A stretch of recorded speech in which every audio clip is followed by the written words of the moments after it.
Desgraciada la generación cuyos jueces merecen ser juzgados.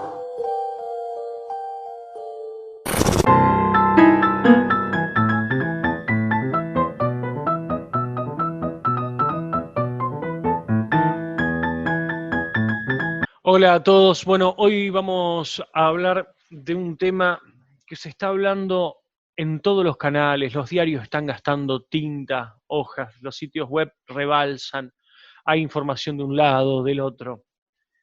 El señor que me acompaña es el diputado Jorge Enríquez. Él me pidió que no lo trate de señor diputado, sino tranquilamente Jorge, así que lo vamos a tratar así. Vamos a hablar con varios puntos de esto. ¿Por qué? Porque vos que estás del otro lado. Esto no es solo la reforma judicial, que no es tal reforma judicial, también vamos a hablar, porque te enloquecen tanto de los grandes medios nacionales que después no terminás entendiendo nada. Y la idea es que entiendas y de que después saques tus conclusiones. Estamos ante un gobierno descontrolado. Que esto, creo que la reforma, mal llamada reforma judicial, es la frutilla del postre de algo que se viene dando desde hace tiempo. Jorge, ¿cómo le va? Muchas gracias por darnos la oportunidad para charlar. ¿Qué tal, Eduardo? Es un gusto y discúlpenme que no estoy a la altura del entrevistador, pero pensé que tratándose de un joven iba a estar más casual. Pero bueno, hoy cambiamos los roles. Hoy el joven soy yo. No pasa nada. Bueno, ¿por dónde empezamos, Jorge? A ver, yo le decía recién a la gente que está del otro lado que esto es una sumatoria de cosas que desembocan en la reforma judicial. Podríamos empezar hablando, por ejemplo, si nos vamos al mes de diciembre, que querían hacer una suma del poder político, el kirchnerismo, violando el artículo 29 de la Constitución. Yo, si me permitís, sí. Creo que el plan se inicia mucho antes. Bien. Se inicia exactamente el 18 de mayo del año pasado, cuando en algo inédito en la historia política del mundo, la vicepresidente designa al presidente y en aquel momento, yo lo escribí en Twitter, no quiero ser autorreferencial, pero puse, esto es el revival del 73. En aquel momento fue Cámpora del gobierno, Perón al poder, ahora era Cristina, Alberto al gobierno, Cristina al poder. ¿Qué significa esto? Que evidentemente iba a estar ella atrás de todo, porque era evidente, es la dueña de los votos, es la dueña, la que acuñó el neologismo kirchnerismo. Entonces, y el propio Fernández lo había reconocido, porque ahora apareció un reportaje hace muy pocos días, sí, que una semana antes había dicho, si ella no encabeza, quien vaya en lugar de ella va a ser un títere. ¿Cuál fue el pacto ese? Pacto de impunidad para ella, sus hijos y todos los secuaces del mayor latrocinio que vía la obra pública se hizo sobre los dineros de todos nosotros, porque en definitiva, y esto es bueno también aclararlo y creo que podría formar parte de la charla, sí, el Estado no es una entelequia, el Estado somos todos nosotros. Cuando uno dice se produce algo que es abrumador, como es el déficit fiscal, el déficit fiscal lo tenemos que sufragar todos nosotros con nuestros impuestos. O sea que pensamos, hay un artículo muy lindo, un ensayo que publicó en el año 46, fíjate vos, Eduardo, cuando Jorge Luis Borges, que justamente en estos días estamos conmemorando un aniversario más de su nacimiento, que se llama Nuestro pobre individualismo, y dice que nosotros, a diferencia de los americanos o de los europeos, pensamos que el Estado es algo que está como algo abstracto, que no nos pertenece y que somos más, que no nos sentimos ciudadanos, nos sentimos individuos, no nos sentimos que formamos parte de ese Estado. Entonces, ¿ese Estado qué es cuando se compite políticamente? Y triste es que lo esté comentando en este programa que tiene una audiencia juvenil, el Estado se transforma entonces en un botín, del cual el que llega al gobierno de turno se apropia y lo ve como algo que forma parte de su patrimonio, y se confunde entonces gobierno con partido político con Estado, y son cosas distintas. Volviendo al tema ese pacto tenía dos tramos. El primero, la impunidad, como ya dije, Y el segundo es ir atrás de un proyecto, que es el proyecto de la Cámpora, que quedó trunco cuando el 10 de diciembre del 2015 asumió Mauricio Macri, que es entronizar en la Argentina un Estado autoritario. No miren Venezuela, si no quieren mirar Venezuela, no se relajen, porque Venezuela está ahí, ¿eh? Pero si no quieren ir tan lejos, tenemos los dos modelos. En el noreste, Formosa, en el sur, Santa Cruz. Ahí tienen el modelo de lo que es un feudalismo autoritario, que a lo mejor por nuestra idiosincrasia, por eso la gente no se tiene que confundir. Dicen no, porque Venezuela es otra cosa, y entonces empiezan a decir que la clase media venezolana no era tan potente como la nuestra, que Venezuela era un país que tenía prácticamente una única fuente de riqueza, como es el petróleo, que nosotros tenemos la agricultura, la ganadería, la fauna, la fauna ictiológica, tenemos una cantidad, tenemos energía eólica, energía a base de litio, energía. No se confundan, no estaban tan mal los venezolanos cuando se produjo este avance que lentamente fue cooptándolos hasta que, como en el cuento de la rana, yo he escrito hace poco un artículo, La rana en la cuarentena, la historia es esta, la rana la meten, la colocan en una olla, al principio la rana se siente muy bien, porque el suave calor de la olla está hasta relajante, cuando se quiere acordar, está cocinada. Por eso la advertencia es, no nos podemos relajar. Y ese plan comienza ahí. Pero no me quiero de la pregunta. Luego se va continuando, obviamente, tenía que mostrar un perfil moderado. Si el lobo ya mostraba las garras, evidentemente no iba a llevar los votos necesarios que a un sector de la población querían cautivar. Desencantado con algunas cosas que nosotros hicimos mal durante nuestro gobierno y que hay que reconocerlo. Creo que la autocrítica la estamos dando y la estamos dando en forma cada vez más profunda y buscando todos los errores que se pudieran haber cometido, incluso aquellos que muchos de nosotros trataban de dejar de costado. Pero sigo con el tema. Llega diciembre. Diciembre necesita este hombre tener una cantidad de herramientas porque no tiene plan. No claro. Llegaron al gobierno sin plan. Bueno, el plan eso, de la impunidad. Jorge, eso es muy llamativo de cómo la sociedad en ningún momento le reclamó un plan, a ver, no te digo social, económico. Ellos se presentaron a las PASO sin plan económico. Llegaron a las generales sin plan económico. Ganaron sin plan económico. Es terrible. El plan económico, según ellos, era voy a encender la economía y les voy a llenar la heladera a todos. La economía no solo la encendieron, sino que la heladera la vaciaron. Y encima de eso están generando todos los males que nosotros, con nuestros errores, pudimos haber llegado a paliar, como por ejemplo empezar a jugar el déficit fiscal y haciendo un federalismo fiscal auténtico, que las provincias no se transformaran que estuvieran sometidas, como están sometidas ahora, al poder de la zanahoria y la billetera. Sí. En consecuencia, bueno, en diciembre, vos lo has dicho claramente, nosotros no dimos el quórum, lo consiguieron ellos, nosotros después fuimos y cuando tenían el quórum votamos en contra de las 9 emergencias, y fíjate qué cosa curiosa que me está haciendo recordar, no eran 9 emergencias, eran 8. La 9ª emergencia, a la cual nos opusimos nosotros y que la sacaron, ahora no me acuerdo, en un artículo 50 y pico, en ese momento fue muy comentado, pero en la Argentina las cosas se producen con tanta velocidad que hasta te olvidás. Yo siempre digo que 2 meses en Argentina es como 5 años en Alemania y 20 en Suiza. Entonces yo pensaba y decía, ¿cuál era la 9ª? Y hoy me acordé, ahora que estoy hablando con vos, me acordé por lo que hablamos antes de la conversación de uno de los temas que vamos a abordar, que es esta suerte de monopolio que quieren hacer de los medios de comunicación. Por supuesto, lo que más le importa a ellos es destrozar al grupo Clarín y tener el monopolio de los contenidos, esencial para un autoritarismo. Entonces, ¿la 9ª cuál era? La 9ª era que todos los organismos de control pudieran ser designados, entre ellos el ENACOM, el ENARGAS, pudieran ser designados sin la participación del Congreso, a lo cual nosotros nos opusimos, afortunadamente. Luego, bueno, después tuvimos el tema de la pandemia, podemos hablar largo de esto y tendido. Hoy se ve que hasta sanitariamente fracasaron. No era ni gobierno de CEO ni gobierno de científicos, era gobierno de inútiles. Entonces, hasta fracasaron en esto. ¿Por qué es así, Eduardo? Fracasaron. Porque tenemos los...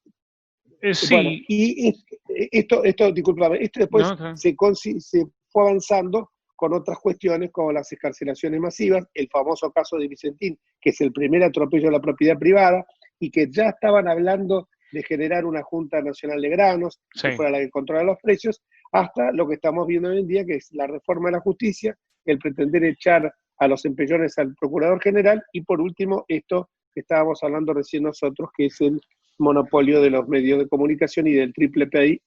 Yo ahí, Jorge, quiero hacer un punto cuando vos decís arrancó la cuarentena, que hoy mal llamada cuarentena, porque esto es un confinamiento innecesario, pero una vez que arranca y la cuarentena se empezó a ver, y mucho lo advertíamos, no solo los periodistas de las redes, también se advertían periodistas nacionales, dos o tres iban advirtiendo, ojo con el poder que le están dando a los municipios y a los gobiernos provinciales, porque se están tomando atribuciones que no se tienen que tomar, y las policías se van a empezar a sacar, no las van a poder controlar a las policías provinciales.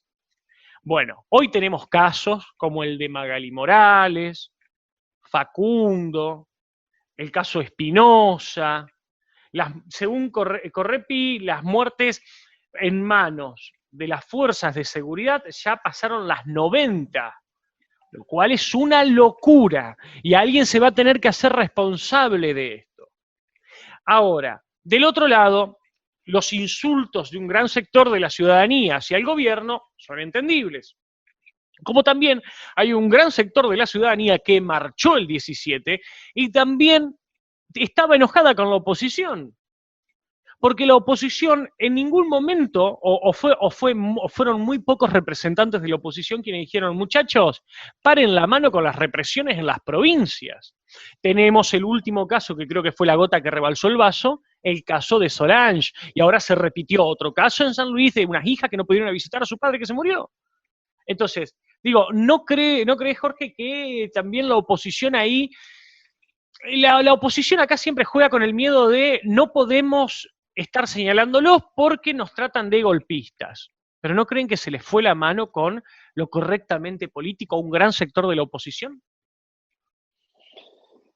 Yo no lo diría así. Lo que pasa es que a veces nosotros, por la conformación de nuestro espacio, cuando hablo de la oposición, hablo de la única oposición que es la nuestra. La de la Baña no existe, y la del famoso grupo Los Ramones, como se lo llama, tampoco existe, porque es una oposición bamboleante, por decirlo suavemente. Es una oposición cuanto menos complaciente, cuanto más cómplice, que busca acercarse al color oficial para recibir los favores de ellos. Yo creo que la oposición, hay un tema que nosotros a veces tenemos que ser muy prudentes, y yo lo sostengo en el plano interno. Moderación no significa no ser una oposición férrea. Oposición férrea no significa ser ni esa división de halcones y palomas. Nosotros vamos a actuar con toda firmeza cuando se atropellen las instituciones. Por eso muchos de nosotros, en forma individual, empezando por la presidenta del partido, apoyamos la manifestación del 17 de agosto. Por eso también el expresidente Mauricio Macri, hasta hace muy pocos días, se llamó a silencio, porque lo que ocurre en casi todos los regímenes del mundo es que el presidente saliente, durante los primeros meses del entrante, para que, en fin, se pueda empezar a elaborar su plan de gobierno o desarrollarlo, en este caso elaborarlo porque no lo tenía, como bien dijiste vos, Eduardo, uno, para que no diga que pones palos en la rueda. Pero yo lo vengo sosteniendo desde el primer día, y lo sigo sosteniendo, y como yo somos muchísimos, obviamente que yo también distingo entre quienes tienen responsabilidad de gobierno, que es distinta a la responsabilidad nuestra. El que tiene responsabilidad de gobierno es un jefe de gobierno, un gobernador, que tiene que gobernar para todos, socialistas, liberales, marxistas, pro, UCR, coalición cívica, etcétera. Nosotros no, porque nosotros tenemos el imperativo del 41%. Por eso nosotros ese imperativo del 41%, que son no solo las banderas, que son las banderas libertarias, en definitiva, porque todo lo que ha permitido la unidad de esta coalición, que está más fuerte que nunca, la coalición Juntos por el Cambio, ha sido justamente nuestro apego a las libertades republicanas. Fíjate que saltamos todos cuando fue Vicentín, y no porque fuéramos a defenderlo a Vicentín, no discutíamos si Vicentín estaba en un concurso de acreedores, eso no se discutía, ni queríamos intervenir tampoco ahí, sino que se respetara, primero, el derecho de los que se habían verificado sus créditos en el concurso, y segundo, la intervención de un juez que lo estaba haciendo. Si después se cometen, son otras cuestiones. Ahí entra a jugar perfectamente el Estado de Derecho, pero el Estado de Derecho tiene que estar también para amparar las libertades y las garantías individuales. Yo creo que a lo mejor puede ser que uno no haga una convocatoria expresa. También hay muchos que piensan que está el tema del protocolo sanitario, y yo digo una cosa, ¿el confinamiento medieval sirvió para algo? ¿Sirvió para algo? Evidentemente no.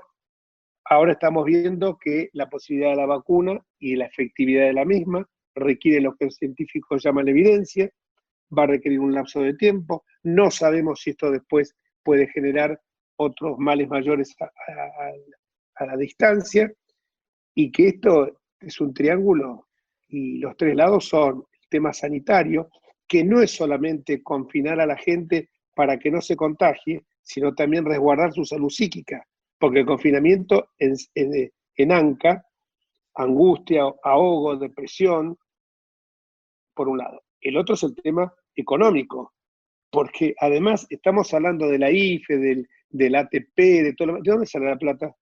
La maquinita generadora de inflación.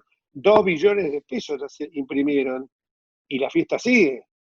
Entonces, ¿de dónde sale la plata? De los que pagan. Entonces, acá hay que ir también a eso. Hay que pensar que somos 45 millones de habitantes, que hay 12 millones que son trabajadores activos, que son los que mantienen a los otros 20 millones, que hay jubilaciones y pensiones, asignaciones familiares, empleados públicos del orden nacional, provincial, municipal, que hay pensiones no contributivas, que hay asignaciones familiares por hijo y por embarazo, que existe el Plan Social Progresar y tantos otros planes sociales se ya hacen, Argentina Trabajan, IFE, ATP, y así hasta el infinito. Evidentemente, esto alguien lo tiene que pagar. 3 generaciones, Eduardo, 3 generaciones de argentinos que no saben lo que es trabajo. El seguro de desempleo existe en otras latitudes del mundo, pero vos tenés que estar permanentemente, sos monitoreado, que si en 3 meses no buscaste laburo, flaco, ¿por qué pasó? No había una fuente laboral, ¿qué querías ser vos? ¿Gerente de una empresa multinacional? No. ¿Tenés capacidad para eso? Sí. Ese puesto no existe. Vamos a buscar otra cosa. Y así hasta un año, y te va monitoreando, y al año le decís, no, flaco, no había nada que te gustara de lo que te di, bueno, ahora se corta el seguro de desempleo. Pero no es para que te esté manteniendo toda la vida, porque eso forma parte también del sistema autoritario. El sistema autoritario significa justamente eso, no es la pobreza, es el pobrismo. Te suben en el pobrismo, necesitas de la ayuda del Estado. Y el Estado, escúchame, lo hemos visto, carretilla que la gente vea, porque cuando hablan, no, Venezuela está lejos, que la gente, que hable con los chicos de Venezuela que están en Argentina, son 600.000, por Dios, que hable con ellos y que vea de qué hacían en su país y qué hacen acá. En su país, hasta que vino el chavismo, eran casi todos ellos profesionales. Y que vean hoy cómo que acá se la tienen que rebuscar con Globo y con todas estas cadenas. Jorge, desde que empezó toda esta locura del confinamiento, Alberto básicamente se estuvo manejando por DNU. Sí.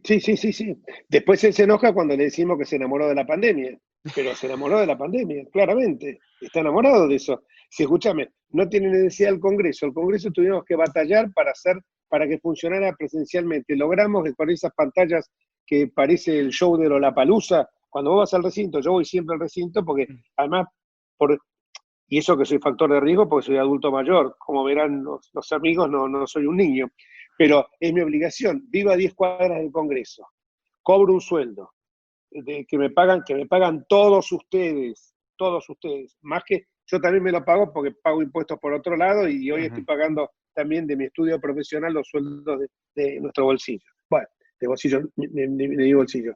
Entonces, lo que yo digo es, voy al recinto, veo todas esas pantallas, eso no se puede funcionar así. Temas que eran soft, temas que estaban acordados, como la donación de plasma, la economía, el tema de la economía del conocimiento, las mejoras para aquellos positivas tributarias para aquellos que se encuentran en el frente de batalla en el combate contra el COVID-19. Esos temas se pueden hacer en forma remota o mixta. No podés discutir la reforma judicial en forma, si no es presencial, porque aparte te apagan, como me apagó el micrófono a mí la Frederick cuando en una reunión por teletrabajo de comisión, yo le pregunté el ciberpatrullaje si era un remedio del Gran Hermano de Orwell. Y me dijo que no, que de ninguna manera. Y ahí se terminó la discusión. No me dio la posibilidad de repregunta. Y la repregunta era justamente que si vos me estás monitoreando lo que yo estoy haciendo en las redes sociales, lo que yo estoy pensando, te estás metiendo avanzando sobre el control ideológico mío. Claro. Entremos de lleno, Jorge, al tema de la reforma judicial. A ver, que en realidad no es una reforma judicial, sino que es una reforma de un fuero del Poder Judicial que, a casualidad, es el fuero penal federal. A ver, para que aquellos que están del otro lado y dicen, yo la verdad no entiendo nada de esto, ¿cómo se lo podemos explicar? Bueno, vamos a explicárselo de esta manera. A veces ya me advertiste vos que es complicado explicarlo, pero ya lo vamos a lograr de alguna manera. En la medida que se pueda, obviamente.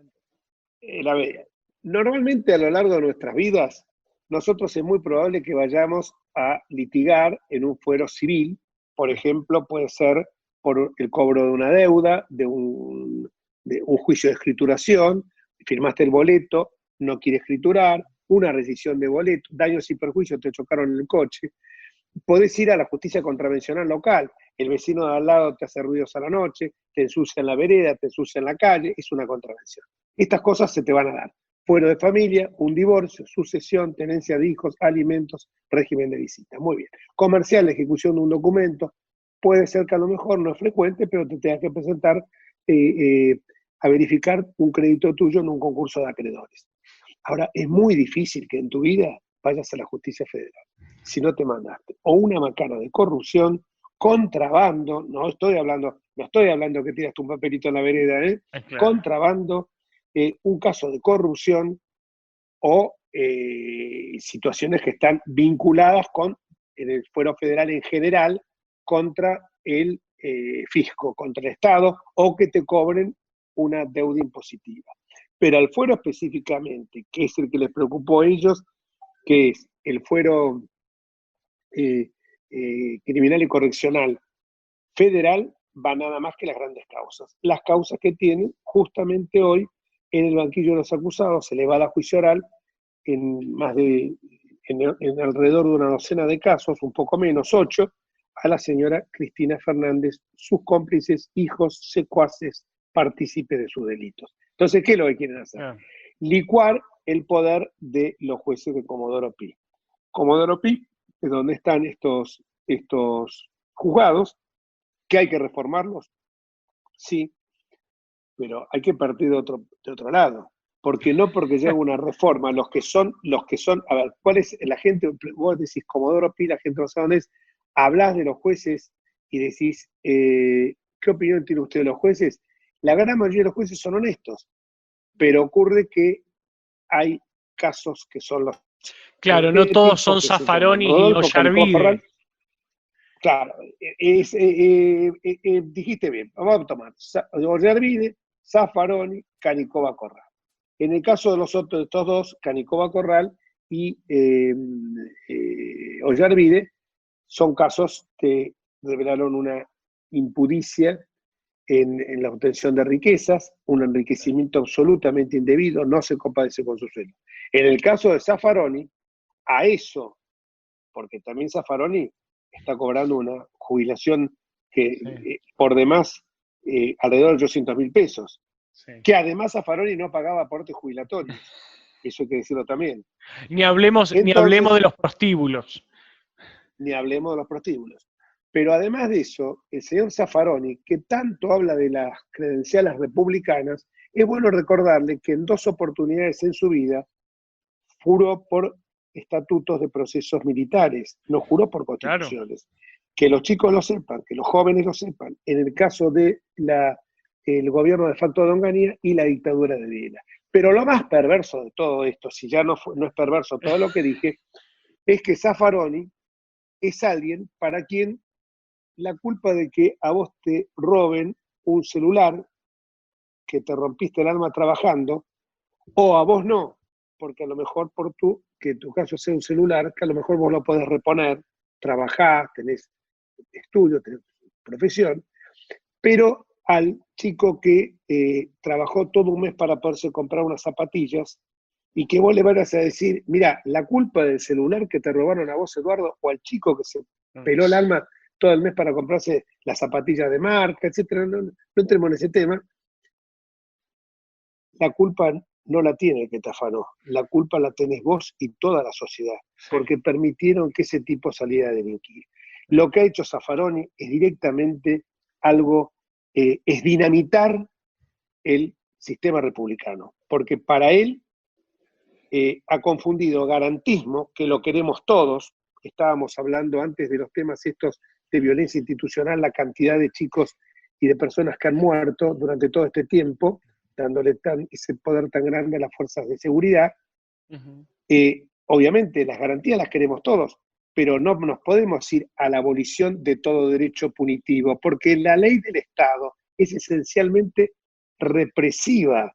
Cuando después de esa tertulia bíblica Moisés baja con las 12 tablas, la ley de la democracia es un catálogo de prohibiciones.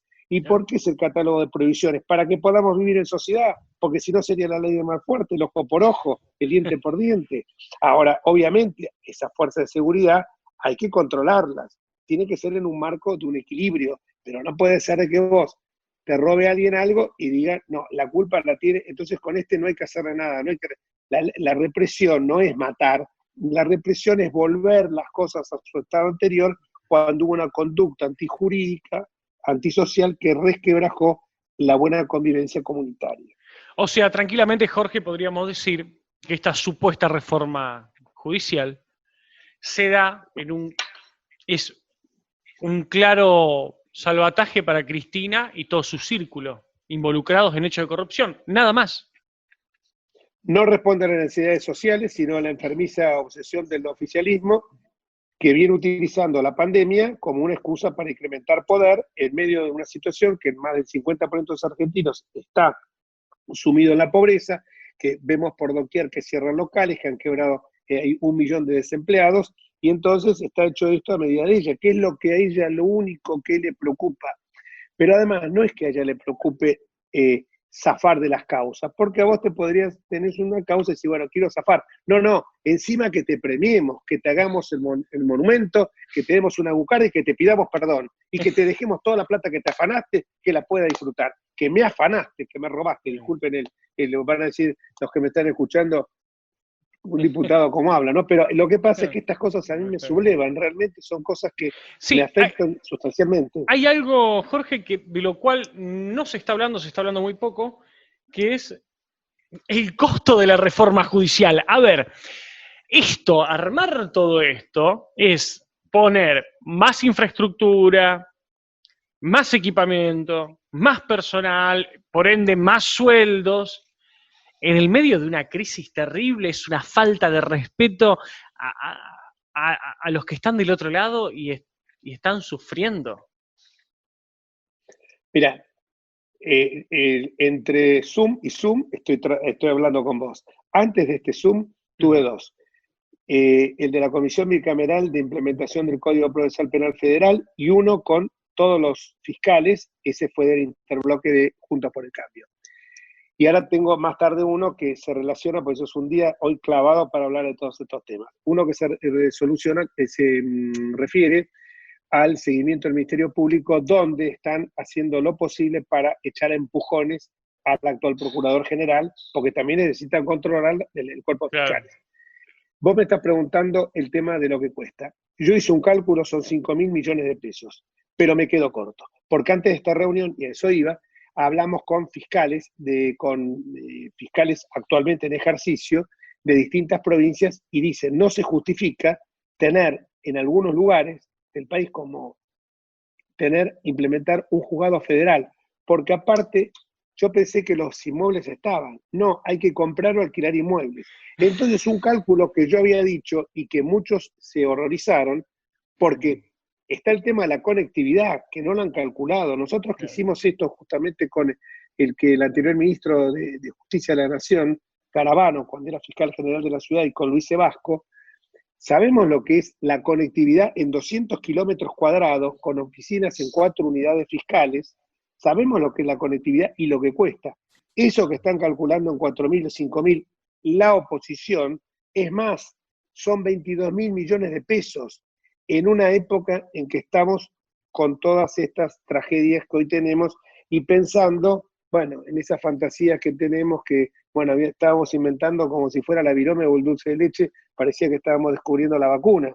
Y la vacuna resulta que tanto que se denostan los grandes centros del imperialismo, la vacuna resulta que la está descubriendo en la Universidad de Oxford. No fue la Universidad de Caracas ni la de La Habana.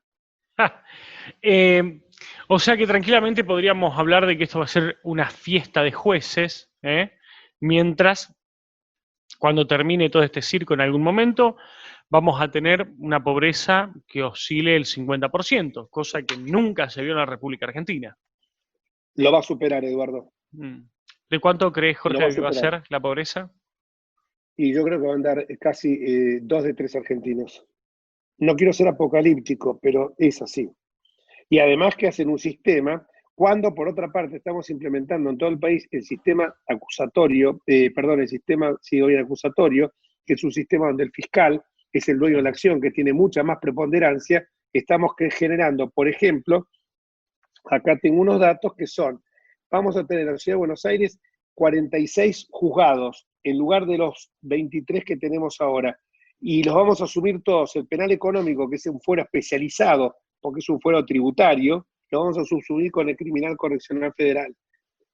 Van a ser 46 jueces y vamos a tener 35 fiscales, cuando lo lógico es que hubiera una proporción de por lo menos 3 fiscales cada 2 juzgados. Eso aparte. Y aparte que todas estas, y ahí viene otro de los temitas que aparecen, como los 2 temitas acá, porque esto estamos hablando del costo, comparto totalmente un disparate, un país que tiene la situación económica que tenemos nosotros, pero hay 2 cositas que no la estamos viendo, que son, por un lado, los jueces.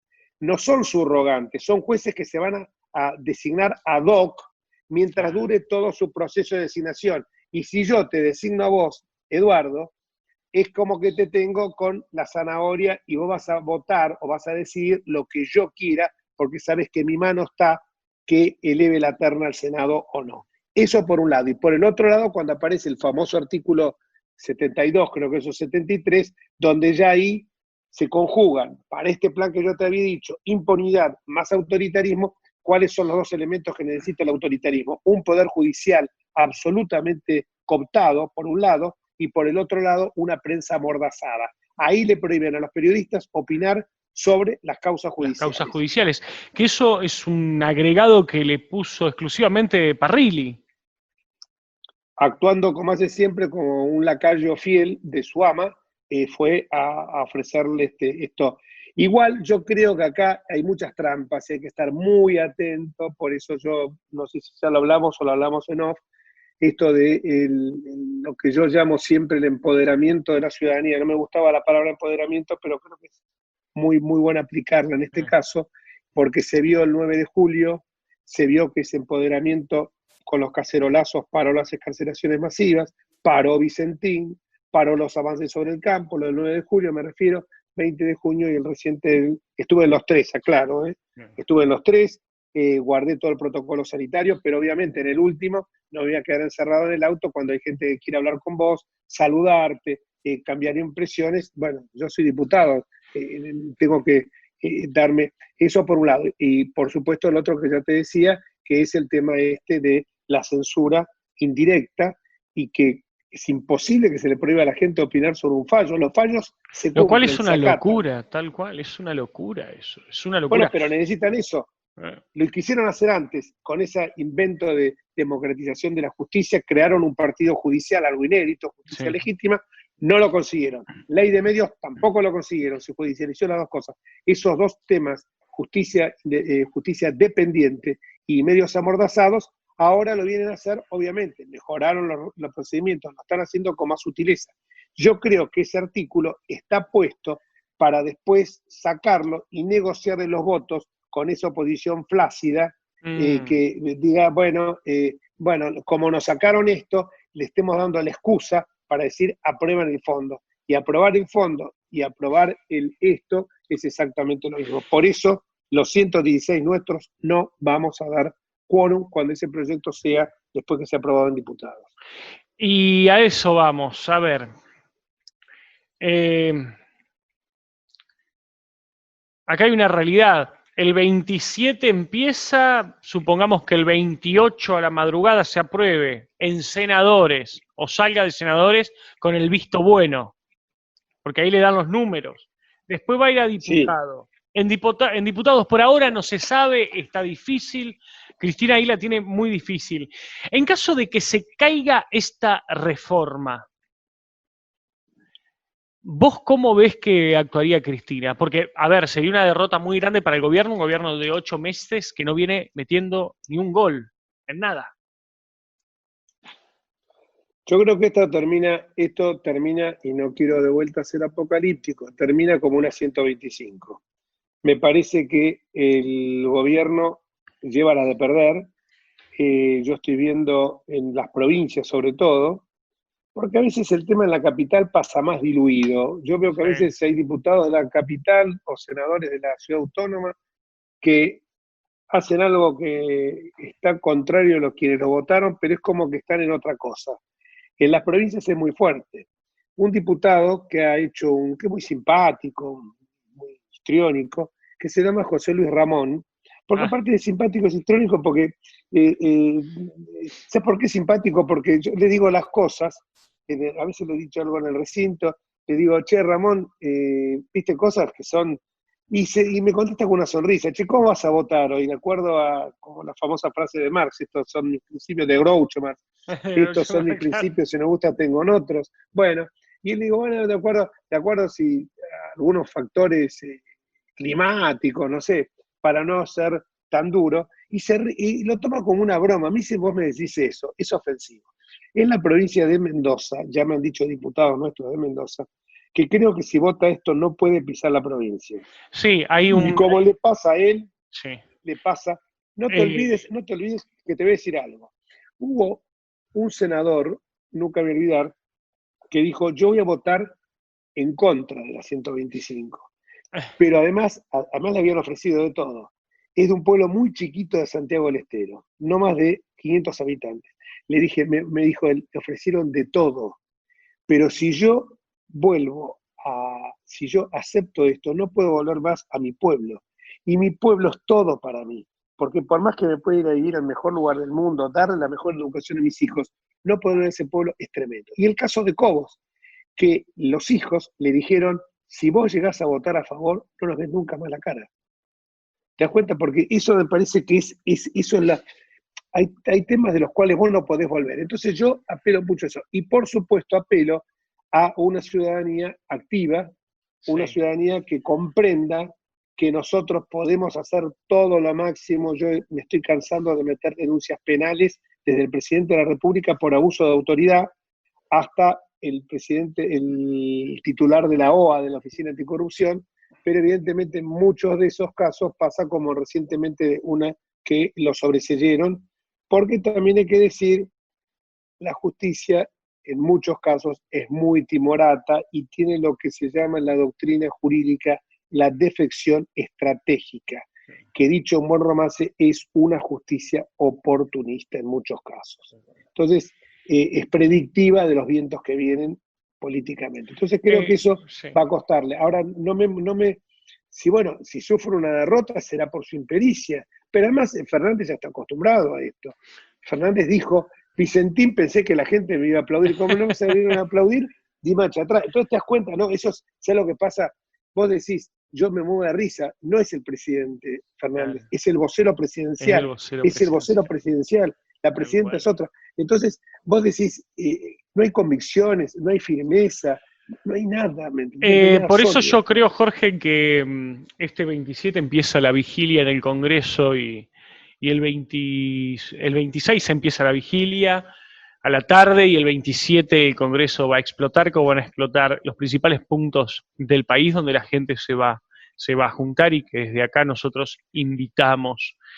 Ahora, ya para ir cerrando, tenés un presidente, y quiero hacer un mínimo análisis final, un presidente que se mete en el mundo de las telecomunicaciones, un grosso error metiéndose ahí, un presidente que apoya esta supuesta reforma judicial, un presidente que avasalla libertades, que tiene muertos, que tiene desaparecidos, que tiene un confinamiento eterno, una crisis económica terrible, un banco central que no para de imprimir y están imprimiendo tanto que los billetes ya salen con errores porque no vinieron los de Alemania, digo, y sumado Tal a cual. todo eso, un expresidente de la República, que es Eduardo Duhalde, y que en declaraciones, Duhalde ya le había dicho hace 3 o 4 meses atrás, soltala porque terminás mal, haciendo alusión a Cristina Fernández de Kirchner, y ahora ya directamente lo dice en los programas de televisión.